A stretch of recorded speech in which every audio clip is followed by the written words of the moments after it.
This is a video on how to change the front disc brakes on a 2005 Ford Focus. It's quite possible that this procedure will also work for 2000 to 2004 models, as well as 2006 and 2007. These are the tools you're going to need for this job. You'll need your tire iron, flat blade screwdriver, a socket wrench with a 7mm hex head on it, or just a 7mm Allen wrench. That'll work fine too. If you're going to be changing your rotors, you'll want a 15mm socket. Don't think it necessarily has to be a deep socket. You'll need a C-clamp and some brake parts cleaner. First, you should set your parking brake. You'll first want to start by raising the car and supporting it safely on jack stands. It goes without saying that you need to remove the wheel to get the brake and brake caliper. If I was smart, I would have loosened these lug nuts while the car was still on the ground, but the parking pole is pretty strong, so you should be able to hold the wheel and do this. Now when you have the wheel up, this is what you're going to see, and we're going to be working mostly back behind right here. So what I'm going to do, I'm going to get in the car and turn the wheel until it's locked right, and that will give us enough room to work.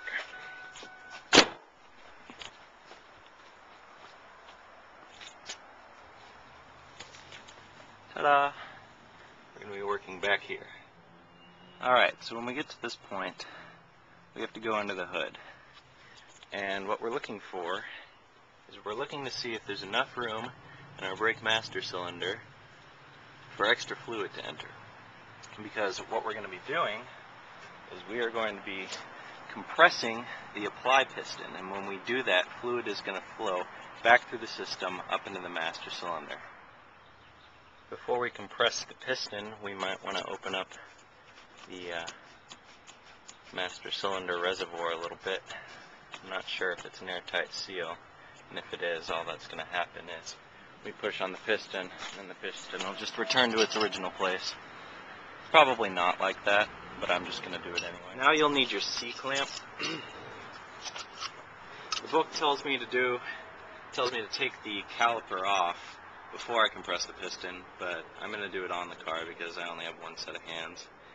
And yeah, so what I'm going to do is I'm going to put this end over here on the very back, and this end, this swivel end, over here on the outer edge of this outer brake pad.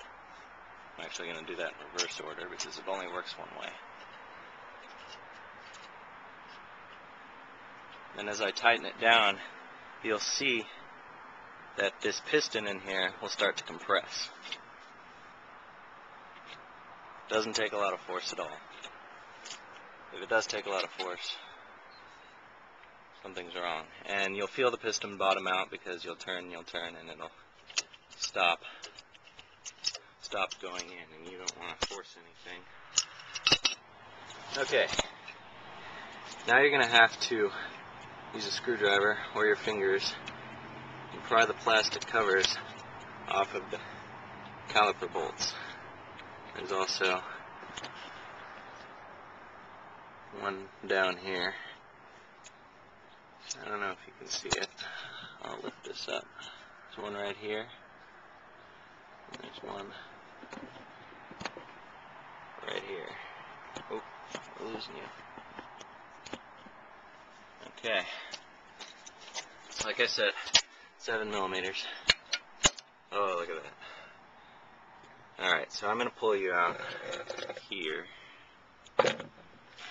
You can watch what I do.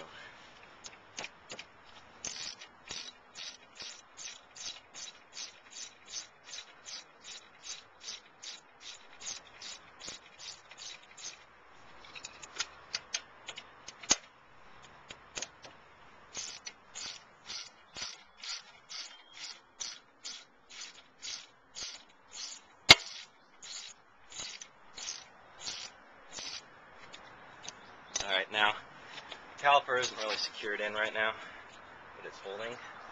And before we take it off, I want to get a piece of wire. This is a coat hanger, because we need to suspend this caliper after we take it off. We can't just let it hang by the brake hose. We shouldn't. That's what I've been told.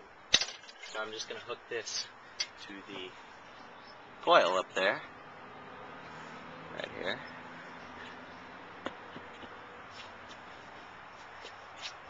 And take these bolts out. Be back down a little more.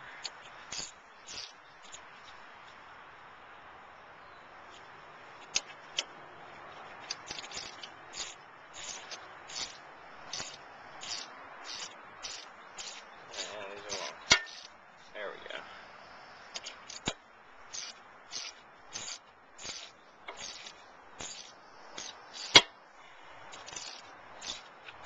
Okay.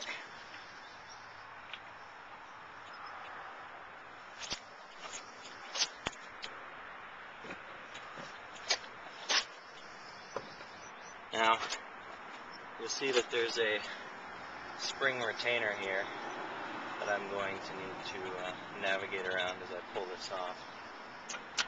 It won't allow me to pull them straight out. I guess you can just pop it right out. And there's your caliper.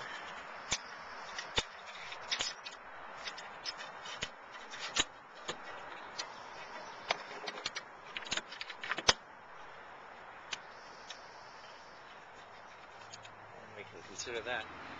So with your caliper safely suspended, we can now take out your brakes.